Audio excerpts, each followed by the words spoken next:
Alright, for today's video, no, samahan nyo ako magpapalit tayo ng fog light. Okay? So, makikita nyo guys, no, yung stock natin. Ayan.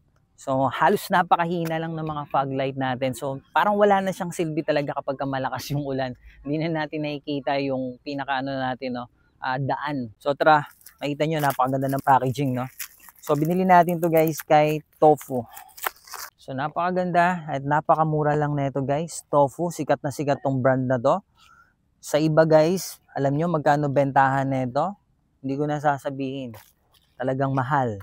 So meron siyang free gloves and yung pang tanggal, may wrench. And yung item, ayan. So meron na siyang kasamang cooling system, no? Kasi para mas high power siya, talagang meron talagang ano yan, fan na kasama. Okay. So tara, lagay na natin siya. Alright, so kailangan natin ng mini tools, yung Philip. Okay, so ganito kalit para maabot natin siya. Ayun kasi yung fog light natin, no. So medyo mahirapan lang ako mag shoot, pero yan yung screw niya, makikita nyo. Tatlo lang yan. Yan lang yung tatanggalin natin. So kailangan lang natin ng maliit talaga na screw para hindi tayo mahirapan kasi tatama kasi dito kapag mahaba. Okay? So baklasin ko lang muna. So eto na siya. Okay.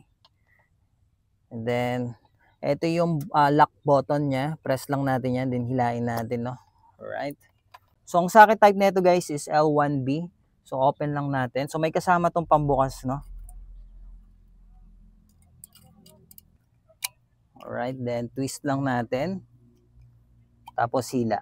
So ito na siya guys, yung stock natin na LED. So LED na rin naman yan, kaso mahina nga lang, no. So sa pag-i-insert guys, no, tapat nyo lang yung pinakano niya dito, yung lock. Okay.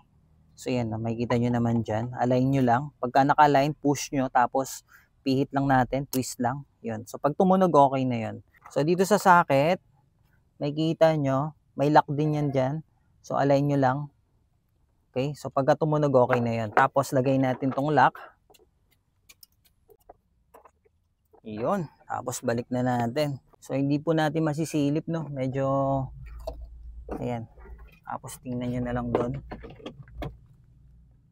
Alright, so nakabit na natin. So sa mga walang budget bumili para sa mga projector fog light, no, medyo pricey kasi yung mga yun eh. So okay na to. Tingnan natin kung maganda. So ito yung part na medyo mas masikip, mas mahirap siya. Ayan, tingnan nyo. Diba? Ayun siya, oh. So finally, hanggang dito lang siya.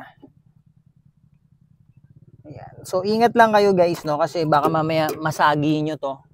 Tapos pupukpok to sa inyong itong hood na to. Medyo masakit yan, may ipit kayo. So tanggalin lang natin. Tapos twist lang natin. Then lagay na natin tong bago.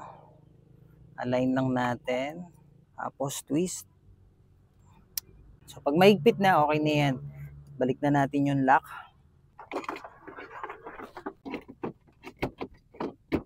Alright, so everything is good na. Test na natin.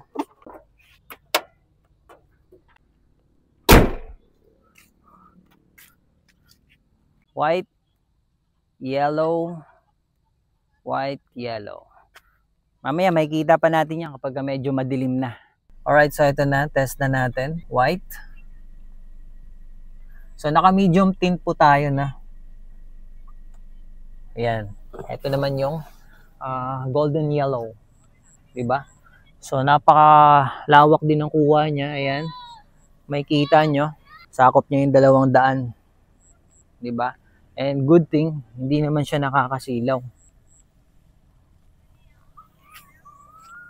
Ganda. Putang ina, pogi. Panalo. Tapos yung white niya, ganito naman.